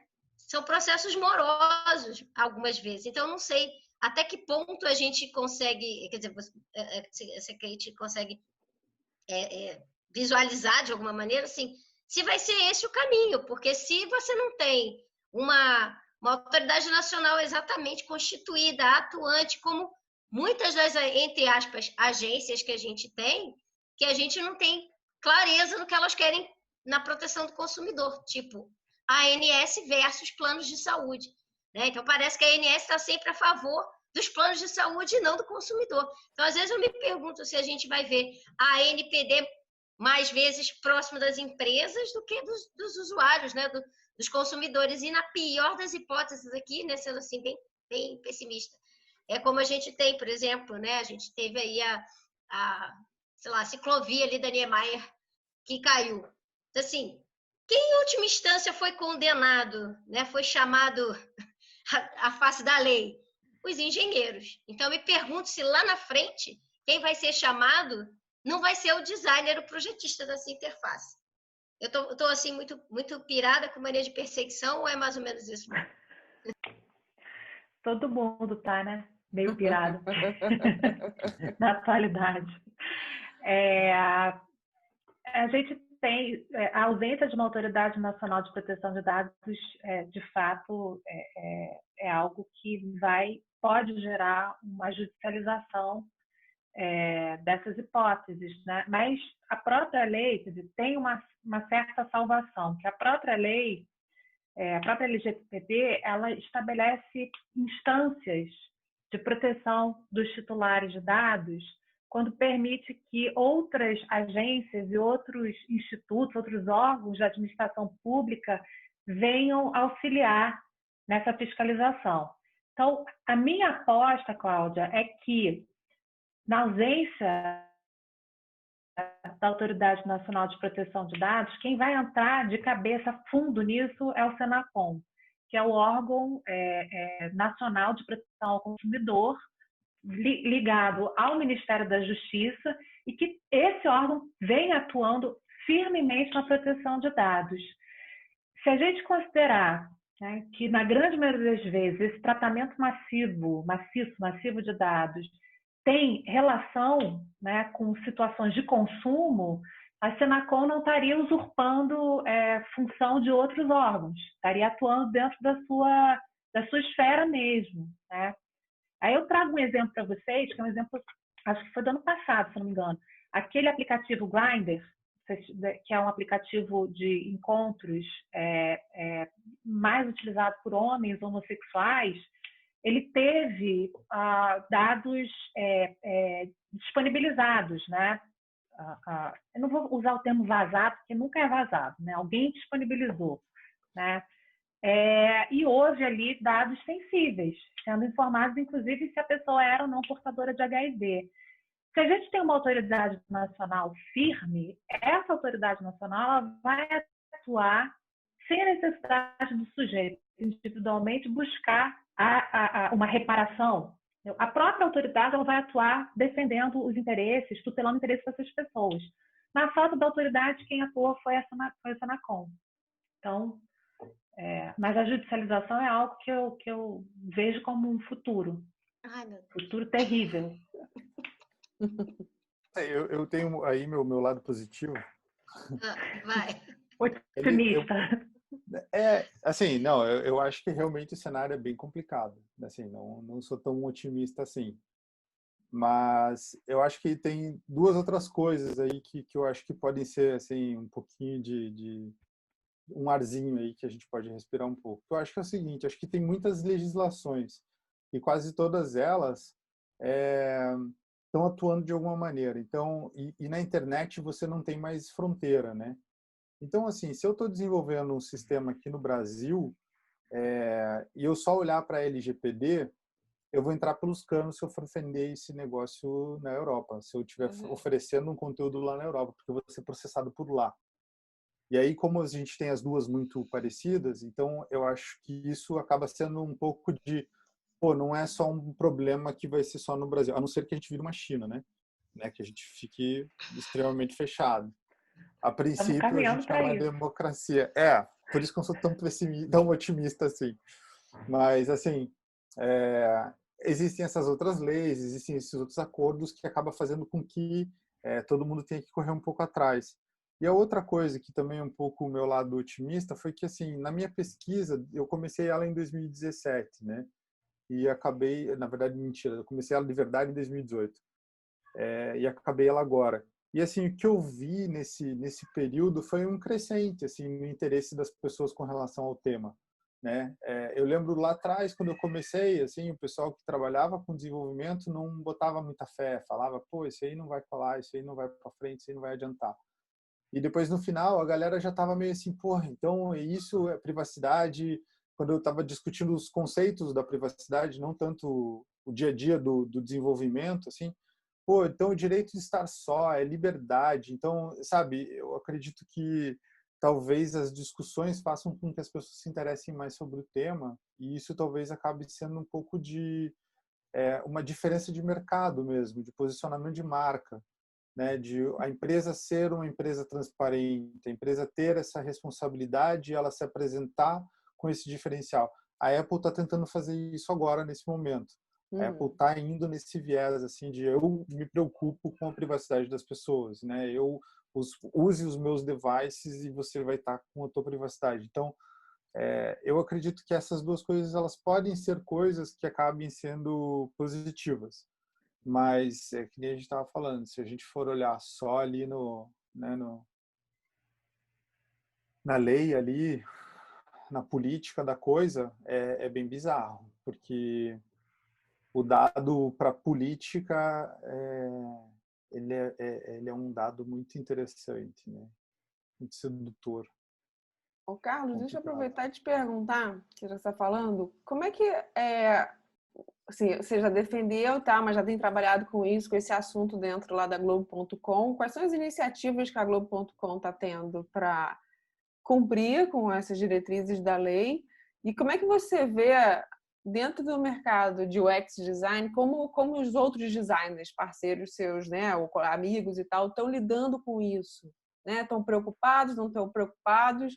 Acham que isso é uma questão da área do jurídico ou isso tem sim é um papel do designer em tentar também resolver essa questão, né? Tentar passar transparência, vamos dizer assim, para os usuários.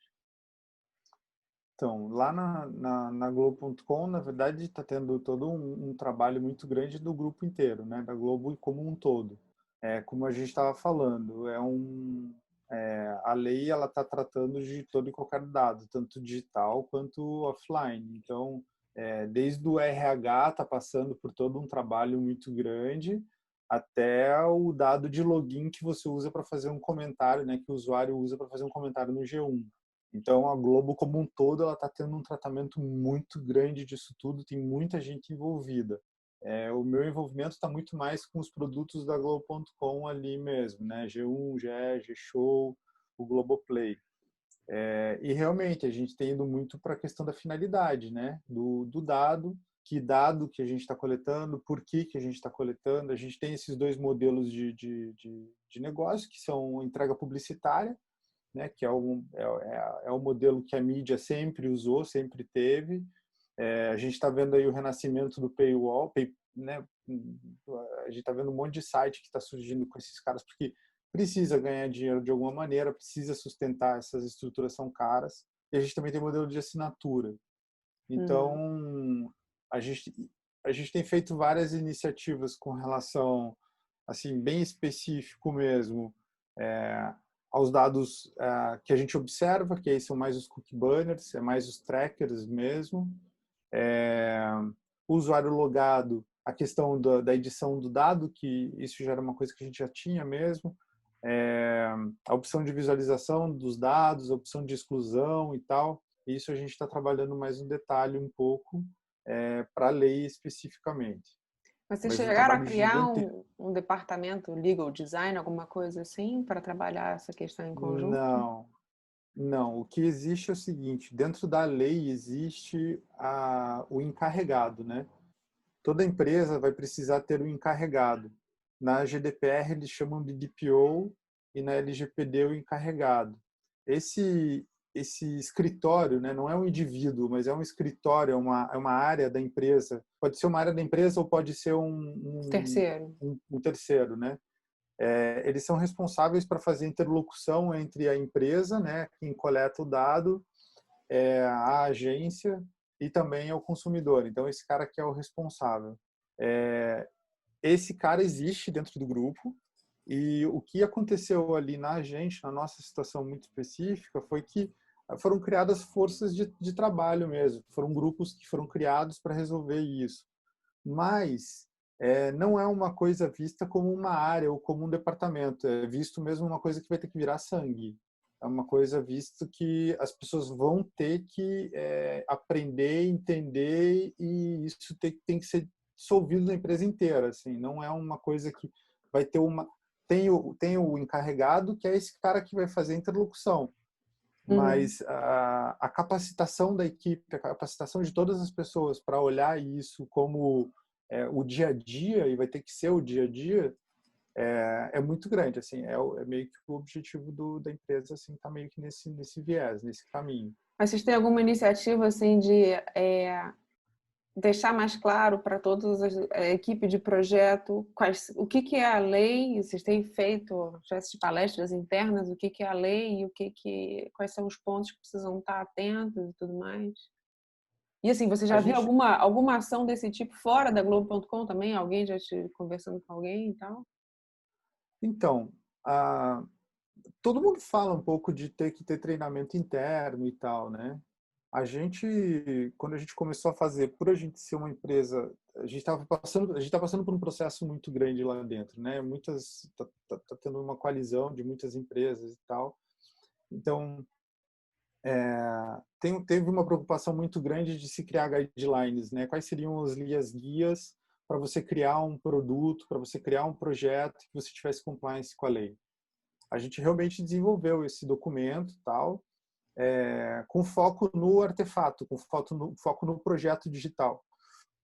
Mas o encarregado também está tendo um outro olhar, que é esse olhar muito mais amplo, muito mais aberto, que aí ele está olhando RH, ele está olhando contratos, ele está olhando o universo de dados dentro da empresa. Então, tem esses dois olhares. A gente foi para um olhar muito específico e a gente desenvolveu um material que vai ser passado para os departamentos e para as áreas para que elas sejam educadas nesse sentido mesmo, né? Com relação aos designers, uma coisa que eu vejo que assim é um tema muito maneiro, é um tema muito legal, é um tema que atrai, assim. Então, eu tenho visto os designers cada vez mais interessados, cada vez mais a fim de saber. Os mais jovens pra caramba, assim, os designers mais jovens querem saber muito sobre isso, querem entender bastante. Os designers mais antigos já são um pouco mais céticos com relação a isso tudo. Mas tenho visto assim, eu tô começando a estudar e começando a entender mais essa coisa do legal design, que para mim foi uma coisa nova que eu acabei aprendendo durante a dissertação mesmo. E tô achando super interessante, tô vendo que está tendo um movimento legal nesse sentido, mas eu vejo que é um movimento muito grande do direito vindo para o design e não do design indo para o direito. Isso é o que eu mais, assim, quando eu procuro e pesquiso, eu vejo muita gente do direito tendo esse olhar para o design, mas eu não vejo os designers tendo esse olhar para o direito, e é muito legal no final. É difícil, não é fácil. Direito é uma coisa eu até complexa. queria perguntar até para a Caitlin como é que tá, assim, tem designers procurando, como é que você já lidou com isso, com alguma questão que vieram para você? Academicamente não. Assim, academicamente a gente tem o direito tem uma interlocução muito forte com a comunicação e com a informática. Mas na área de design a gente é procurado muito para fazer palestra interna, corporativa, cursos enfim, de localização da lei, de como funciona. Essa é uma preocupação que eu vejo, principalmente para quem desenvolve plataformas digitais, né? Que o pessoal fica, acho que uma das maiores dores de cabeça dessas plataformas é justamente o rastreamento, né? Como fazer o rastreamento de uma forma adequada, né? Não simplesmente fazer o banner aparecer e você fica apertando o OK para aquela coisa sair do meio da tua cara. Mas como tem gente preocupada realmente em usar essa política, né, esses termos, né, de rastreamento de uma forma adequada, para que o consentimento e o reconhecimento do que está sendo feito pelo aquele rastreamento, do que está sendo feito, seja de fato informado, né?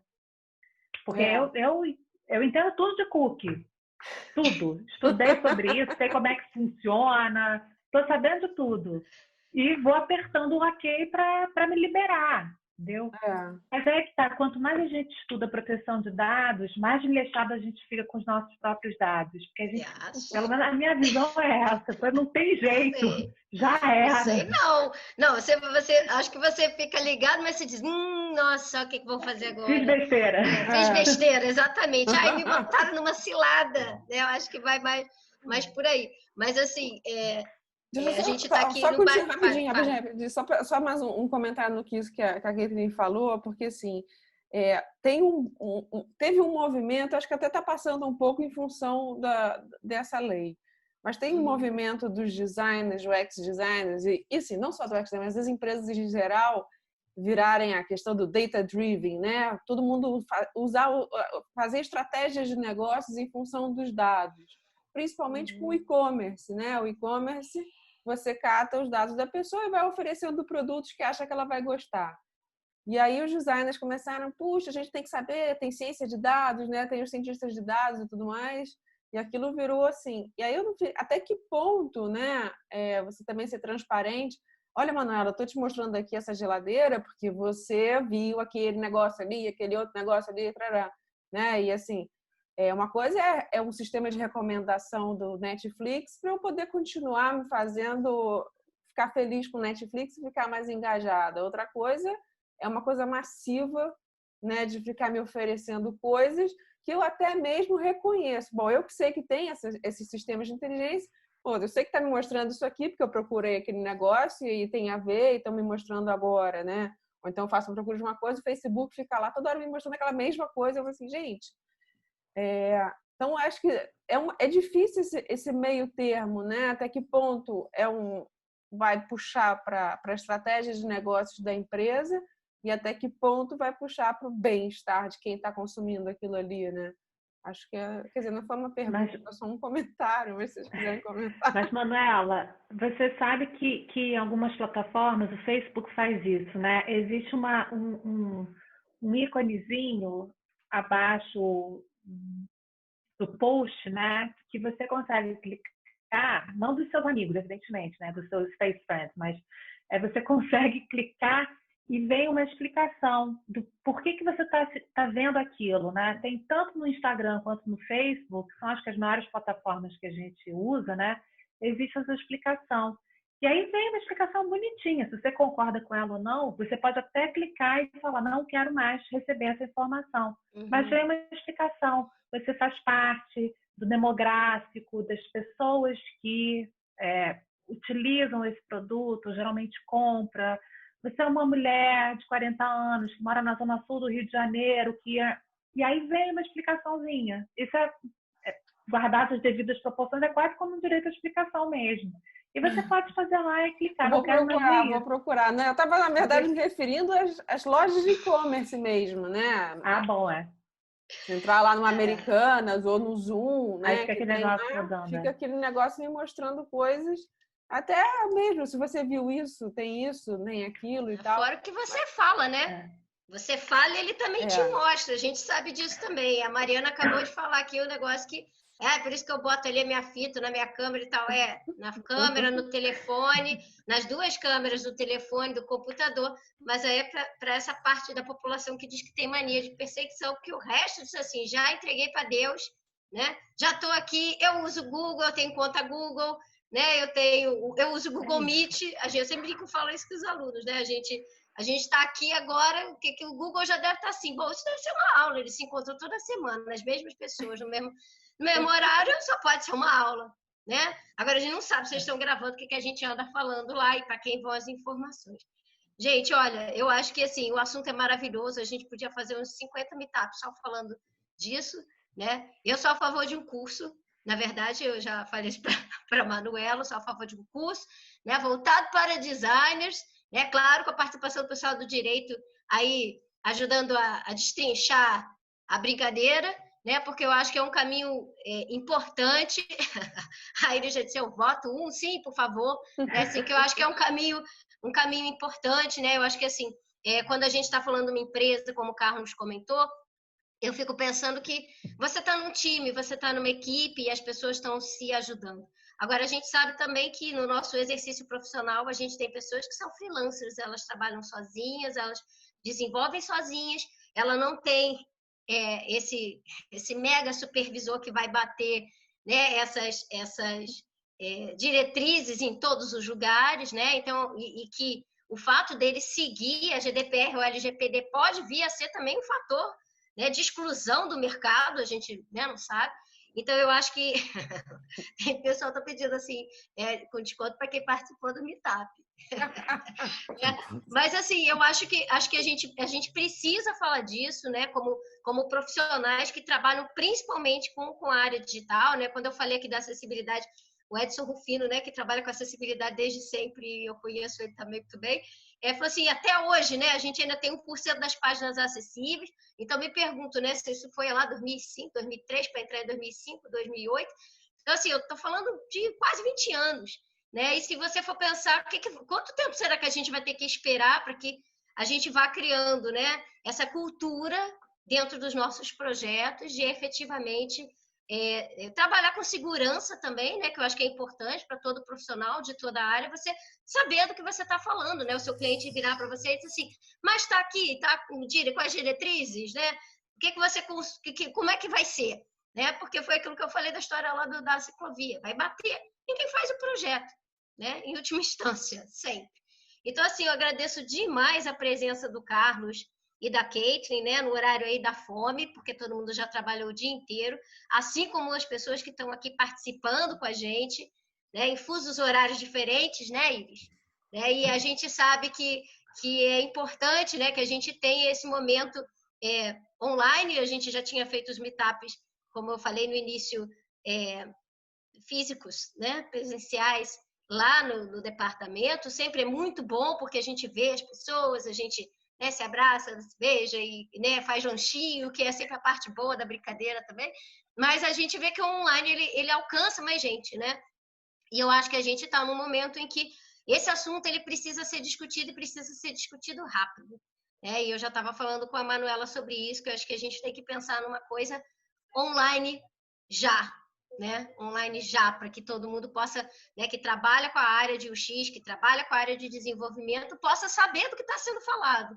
Né? Que eu acho que é um pouco disso também. A maioria das pessoas não tem ideia exatamente, como a gente brinca, até ouvindo o galo cantar, mas não sabe exatamente o que é que está rolando. Né? Então, eu agradeço demais a presença de vocês, que compartilharam o conhecimento de vocês.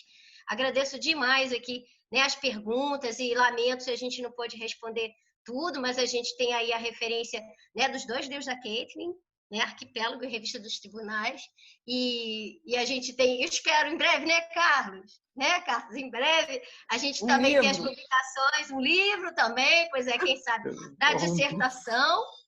Pois a sua orientadora é uma pessoa assim, você sabe. É muito, né? E ex-orientadora. Mas eu agradeço a todos, né, que vieram, e eu espero, né, que depois, se vocês quiserem fazer comentários no Meetup também, lá no nosso grupo, né, do Meetup, sobre temas que vocês acham que a gente pode discutir. Quando a gente fez o anterior sobre a visualização de dados, a gente já estava falando desse, né, e a gente recebeu lá alguns comentários. Então, se vocês também quiserem contribuir, né, porque a ideia do laboratório é essa, né, a gente juntar a academia com o mercado de trabalho e a gente poder fazer essa integração, né, quer dizer, o que a gente pesquisa tem a ver com o que as pessoas fazem, né, a gente não está aqui estudando, né, coisas que não estão, né, assim, dentro do nosso escopo. Na verdade, a gente está aqui tentando pensar o que a gente está estudando e que pode voltar, né, como conhecimento real para as pessoas que estão nessa área específica, na área de design, na área de UX, desenvolvimento. Né? E, claro, cada meetup aqui também vai puxando um assunto diferente, são pessoas diferentes que a gente está tentando compartilhar a informação. Tá certo? Pessoal, obrigado. Boa noite. Fiquem bem. Obrigada, Kate. Obrigada, Carlos. Obrigada, Manu, por ser aí também a nossa moderadora tão eficiente.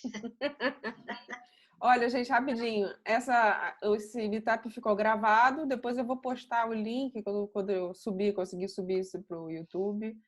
E aí também ponho lá os links dos livros da Caitlin, né? Porque o chat vai morrer aqui, mas eu coloco lá também. Isso. Tá Obrigada, bom? Manuela. Tchau, gente. Obrigada, Boa noite aí. Bom Obrigado. descanso, boa noite. queridos. Tchau, Boa noite. tchau. Tchau, tchau, tchau. Tchau, gente.